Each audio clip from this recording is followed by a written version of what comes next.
Salve, salve família, aqui quem fala é o Lutz do canal Cortes Podcast e no meu primeiro mês monetizado eu já fiz $3.000 só seguindo o que esse cara fala no curso dele. Então se você quer ganhar dinheiro com internet e YouTube sem nem precisar aparecer, confere o primeiro link na descrição. Pra vocês, como é que é assim, vocês entram em cena já treinados e tal, mas 100% sem saber o que vai rolar, vocês não sabem nem os jogos. Os jogos a gente sabe, a gente define antes. Até porque... junto com o convidado. Sempre tem um convidado no Improvável. Às vezes e aí a gente tem fala, o que você quer jogos jogar? que você não gosta. Você fala, ai, nossa, esse jogo...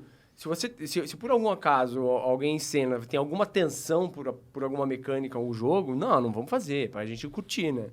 Então, esse convidado nos ajuda a montar os jogos que vamos fazer, mas os temas a gente não sabe. Como que vocês foram bolando esses jogos? Porque antes eram alguns jogos, aí cada vez mais vocês foram introduzindo novos jogos. Então surgiram essas ideias. Existe uma enciclopédia online de vários jogos e vários exercícios que a gente primeiro só reproduziu eles e depois com o tempo a gente, durante todo o período que a gente ficou em cartaz, a gente treinava toda quarta-feira com nós e o elenco que fica próximo da gente. E a gente sempre contratava um diretor, vamos dizer assim, né, um treinador, para treinar a gente, para treinar aquele ano. E aí a gente desenvolvia jogos, muito no começo misturando jogos. Então você pegava o jogo do troca e o jogo de um exercício de criação de personagem, aí a gente criou o troca de personagem. Então é um jogo até que eu acho que online não tem. Não tem.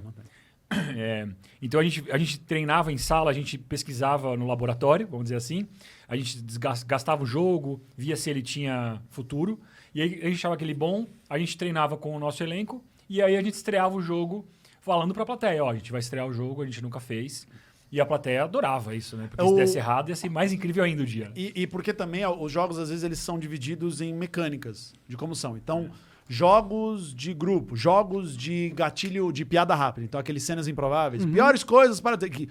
a gente chama de jogo de gatilho. E aí tem uma categoria que é chamada lá fora de guessing, de adivinhação. Então, a mecânica básica um dos jogadores não vai saber, ou mais de um jogador não vão saber o que vai acontecer e tem que descobrir. E aí a gente falou, a gente precisa de um jogo de guessing. Vai fazer o quê? Não, mas como é que vai fazer? Vai botar o fone, beleza. Tal.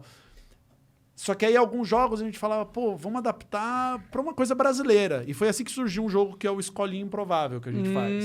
Porque a gente falou, cara, mais brasileiro do que uma escolinha de personagens, não tem. Aí a gente ficou entre... Eu lembro que a gente ficou entre a mecânica da praça, então uma pessoa sentada adivinhando os personagens. Só que ia ser meio que jogo individual. Os três não iam interagir. Então, por isso que a gente criou Escolinha, que os jogadores podem jogar um com o outro. E a praça tinha que ser o Carlos Alberto, né?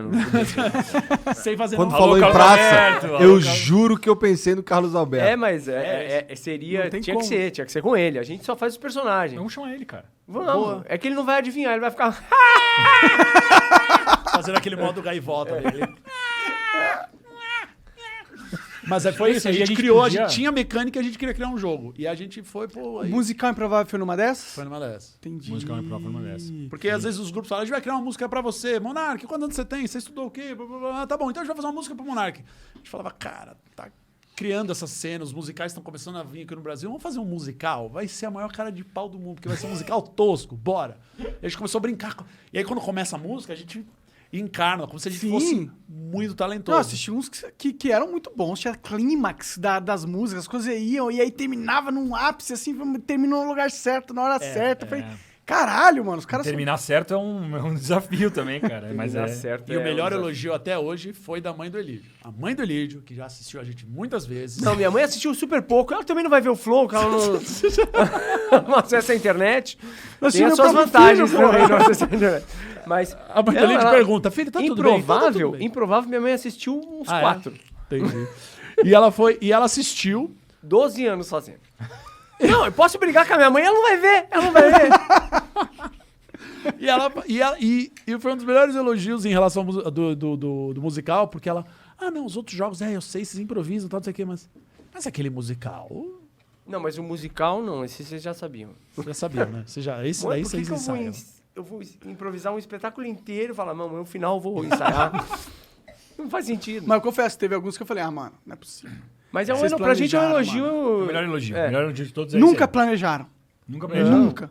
Inclusive, por exemplo, a gente tava falando de televisão, todos os diretores que a gente teve na televisão, Todos. eles eram tipo, que legal, muito bacana, estamos só nós aqui, fecha a porta. Qual é o segredo? Então, eles improvisam mesmo, então. A gente improvisa mesmo. Mas não precisa, a gente pode fingir aqui, vocês sabem. Não, a gente improvisa. Pode ficar tranquilo. A gente pode simular. Não, a gente improvisa, não precisa simular, a gente improvisa mesmo. É o nosso trabalho. Não, mas como é que é? Vocês precisam de 10 pessoas plantadas na plateia. Não, a Pra gente... falar, tipo, eu ouvi barco. E aí, aí vai na cena do barco. Não, a gente não tem a Vocês cena do barco. improvisam mesmo? A gente Mas aí é improvisa. arriscado. É isso. Mas é muito louco, cara. Isso era muito papo É arriscado pra mim, pra vocês é moleza. Porque é o papo do tipo, beleza, Copperfield, como é que você fez o avião sumir? Eu preciso saber. Não, mágica. Porque ele vai. Não, ele tá sumiu acostumado mesmo, com qual é o truque, brother? Você exato. precisa falar pra. Eu sou o diretor do programa. Qual é o truque? Porque na TV tudo é fake. Sim. Como, Não, ele tá certo, peraí. ele tá- Eles estão Como certos. assim? Na TV tudo é fake? Não, pera. Aquela planta que tava atrás. É fake. É fake. É fake. A gente trabalha na TV, a gente sabe que é fake. Mas é isso, eu achava preciso de porque um eles estavam tempo. querendo defender a gente. Eles estavam querendo defender a gente, né? E queriam saber, olha, agora vocês podem me falar. É o momento. Eu fechei a porta, vocês me falem, pelo amor de Deus. E demoraram pra acreditar mesmo. E aí, a coisa mais fofa que tem aqui na Band, tinha uma menina que trabalhava na produção. E aí depois a gente já tava no final da primeira temporada. E ela parou assim, a gente ficou aquecendo ali, ela ficou olhando assim pra gente, tipo, querendo falar um negócio, né? Aí eu cheguei e falei, e aí, tá tudo pronto? Tá tudo certo? Ela falou, eu preciso falar pra vocês uma coisa. Eu não sabia que vocês improvisavam de verdade. E eu achei que vocês faziam combinado. Falei, você viu? A gente não tem como combinar. E a gente fazia um jogo chamado Jogo das Frases, que a plateia escreve o que elas querem que a gente fale, a gente põe numa caixa, sorteia, e no meio da cena a gente fala o que o público escreveu. E tem que continuar improvisando com aquela cena. Ela achou que a produção... Parece uns alien. Que aparece uns aliens. Não. Aparece alien nas frases. Aparece também, mas... Ela achou, a menina da produção, que a produção escrevia os papeizinhos, colocava na geladeira, para eles ficarem gelados o papel, e quando a gente fosse sortear, a gente sabia que era aquele que tinha que sortear. Caralho, ela já Olha tinha o criado caminho. todo Pira. um plano. Ela é produtora Mas é de genial, se TV, você for pensar, David Blaine, né? Como é que o David Blaine saiu a carta? Ele botou na geladeira, depois da preparação. Caramba, então ele não flutuou de verdade, né? Mas, meu, era isso. Era o trampo da menina era esse. Ela protegia a gente. mais era estragar fácil o programa. improvisar, gente. Não, estragar não. É tipo saber qual é o truque. Então, Entendi. É pensamento de produção à frente. O que você vai precisar? Eu vou precisar de uma maleta com fundo falso. Tá bom. Vai no cenografia e... Ela falou, não tem que fazer nada. Nada. Vocês fazem tudo, é isso? Cara, E o pessoal, e a gente apresentando para um dos diretores da Band foi isso. Fizemos uma cena, tá, não sei o que. Logo da primeira cena, então o tema é... e tinha uma bicicleta. Aí o Marco Gonçalves, fez pedalou numa bicicleta assim invisível. Aí um dos diretoria da Band, eu nem lembro se contaram pra gente ou se a gente estava. Contaram pra gente. Contaram pra gente isso. Um dos diretores parou e falou assim... Pausa. Vendo o piloto. Vendo o piloto ele falou, pausa. Mas então aí na hora entra uma bicicleta, né? Tipo, real. Tipo, vai entrar uma bicicleta. Aí, não, é improvisado de mim.